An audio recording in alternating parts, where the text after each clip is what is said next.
Whatever you think of the legislature, the call to public service is no small thing, especially when it comes to getting a chair on the legislative floor. From pumped-up campaigns to points of personal privilege, the ride is interesting to say the least.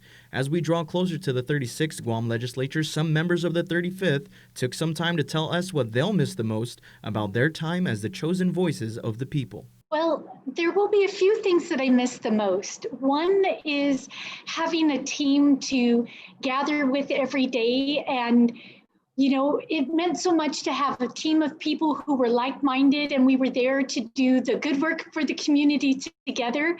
And that really meant a lot to me. So that's one of the things, but also just that ability to directly be there to make a difference. It has expanded my reach to people. And I think that's one of the things that I'm really gonna miss.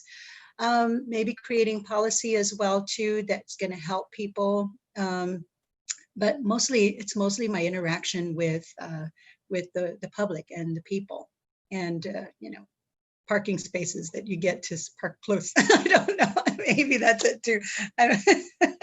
Meeting with so many stakeholders from throughout the region, the United States, people right here on Guam, to fashion solutions to things that are facing the community.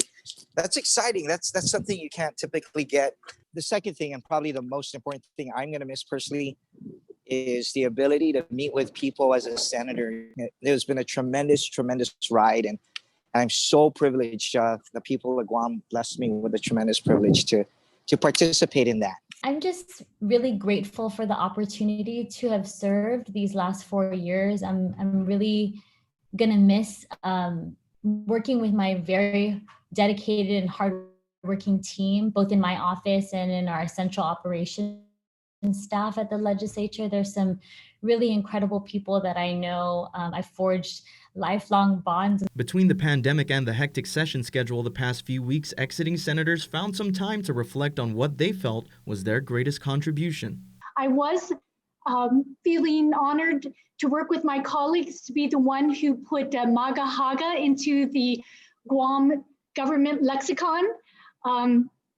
Things like that, they may seem so small, but they're really important to our next generations. When I ran and I asked people for their vote, I told them that I was going to be that cancer-centric senator. I've created several initiatives and bills that become law to protect screening, because that really is the most important thing about making yourself healthy. And I think my material contribution has been in the way of advancing the conversation, strengthening the dialogue between Guam and the CNMI and other regional neighbors. I've been pushing the envelope insofar as the Marianas Working Group for some time now. Some of the most meaningful work has been the things that were really challenging. The Dave Santis exemption, or the tax incentives for small business, modernizing workers' comp. So that was something that we did, and it was the first increase in over 30 years. So I'm really proud of that. And then also a number of environmental protections. So banning plastic bags, protecting our aquifer, just making sure that we leave our island in better shape than we found it for our kids. I just want to say, Siduos Maasi Guam. Thank you so much. As we bid these senators and this year farewell, we'll be looking towards the 36th Guam Legislature to help get the island back on course and headed for a brighter future. Reporting for Guam's News Network, I'm Peter Santos.